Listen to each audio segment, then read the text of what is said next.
1870 Spain کا ایک چھوٹا سا شہر، ایک فوجی کرنل کے گھر ایک بچہ پیدا ہوا۔ اس کا نام پرائمو ڈی ریوا رکھا گیا۔ اس کا چچا فوج میں جنرل تھا۔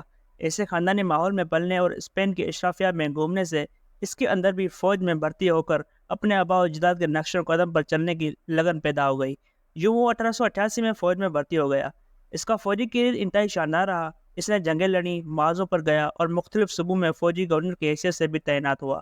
سول عہدوں پر اسے سیاسی حکمرانوں نے فوج کو خوش کرنے کے لیے لگایا تھا، مگر ان سول عہدوں پر تعیناتی کے دوران جب اس پر حکمرانی کا نشہ چڑھا تو اس نے اپنا ایک مخصوص ذہن بنا لیا۔ اس کی سوچ کے مطابق اس ملک کا سیاسی نظام بالکل دیوالیہ ہو چکا تھا۔ سیاستدان بددیانت اور نااہل تھے اور اس ملک کو درست کرنے کے لیے ایک شدید قسم کے آمریت کی ضرورت تھی جو اسے راہ راست پر لا کر پٹری پر ڈال سکے۔ اس کے لیے یہ موقع جنگ عظیم اول کے بعد ملک کے دیگر گروہ حالات نے فراہم کر دیا۔ دیگر یورپی ممالک کی طرح اس کا ملک بھی معاشی ابتری کا شکار ہو گیا تھا۔ لوگ افراد زر سے تنگ آ چکے تھے، کرنسی کی قیمت گر رہی تھی اور مہنگائی آسمان سے باتیں کر رہی تھی۔ یہ سب کچھ سیاستدانوں کے بس سے اس لیے باہر تھا کیونکہ یہ سب کچھ تو عالمی حالت جنگ کی وجہ سے تھا، مگر ریور نے ان حالات سے فائدہ اٹھاتے ہوئے فوج کے ذریعے 23 ستمبر 1923 کو منتخب حکومت کا تختہ الٹ دیا۔ اس کی تقریر سننے والی تھی: ہم اس وقت تک حکومت کریں گے جب تک یہ قوم ہمیں ایسے نسل یا ایسے افراد میسر نہیں کرتی جو بددیانتی اور ہر قسم کی برائیوں سے پاک ہو۔ وہ تقریر کرنے کا خوب جانتا تھا اور تقریر کے دوران بار بار اشارہ بھی پڑھ لیتا تھا۔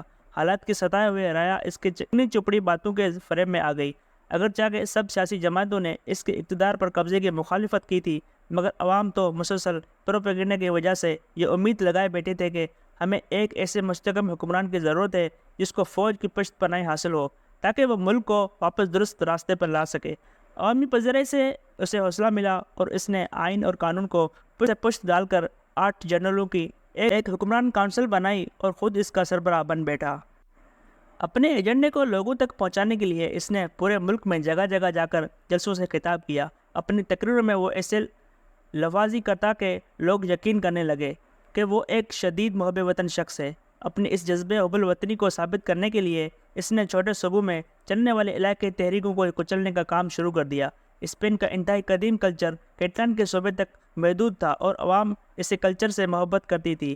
اس نے علیحدگی پسند کا الزام لگا کر کیٹلان زبان بولنے پر عائد کر دی، یہاں تک کہ وہاں کا سب سے مقبول ڈانسر سرادانا تھا۔ ریورا نے اسے بھی پورے ملک میں ممنوع قرار دے دیا۔ گرفتاریاں، ایکشن، مار ڈھار سب کچھ ہوا۔ صحافیوں، ادیبوں اور شاعروں نے لکھنا شروع کیا تو اسپین کے سب سے اہم تخلیقی ادارے ایلیٹانو کلب پر پابندی لگا دی گئی۔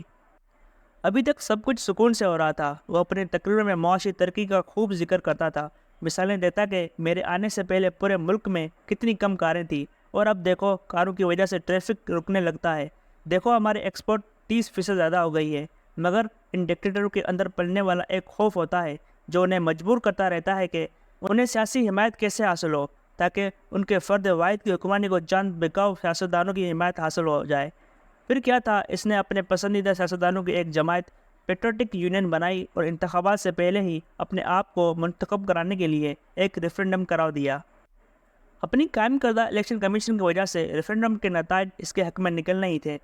اسے دھاندلی کی وجہ تھی کہ عوام اور سیاسی جماعتوں نے اسے تسلیم کرنے سے انکار کر دیا، مگر وہ ڈیٹ ایسا تھا کہ اس نے اسی ریفرنڈم کو بنیاد بنا کر ایک ایسا آئین اور سیاسی ڈھانچہ ترتیب دے دیا جس کے تحت منتخب اسمبلی صرف اسے مشورہ دے سکتی تھی۔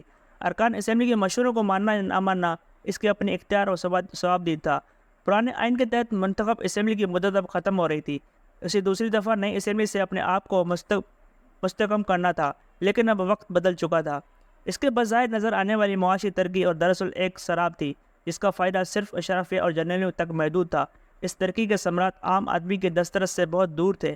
افراط زر نے لوگوں کو جینا مشکل کر رکھا تھا۔ اس سال تو کسانوں کی فصل بھی اچھی نہیں ہوئی تھی۔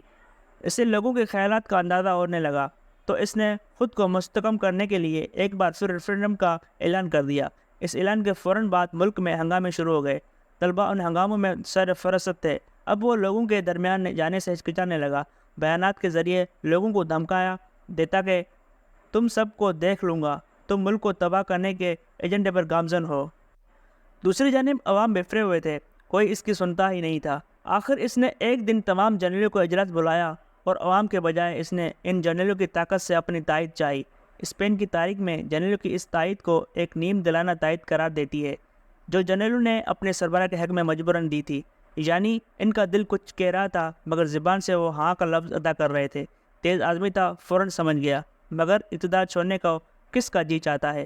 اس نے ایک اور چال چلی، فوج میں پروموشن کا معیار سیاسی وفاداری اور ذاتی پسند اور ناپسند کو بنا دیا۔ ادھر لوگوں کے جلوس اور ہنگامے عروج پر تھے اور ادھر ریورا اپنی اقتدار کو مضبوط بنا رہا تھا، لیکن ہر آمر کے اقتدار کا آخری زمانہ بد مٹھی میں ریت کی طرح ہوتا ہے، جتنی مٹھی زور سے بھینچو گے ریت اتنی ہی جلدی ہاتھوں سے نکل جائے گی۔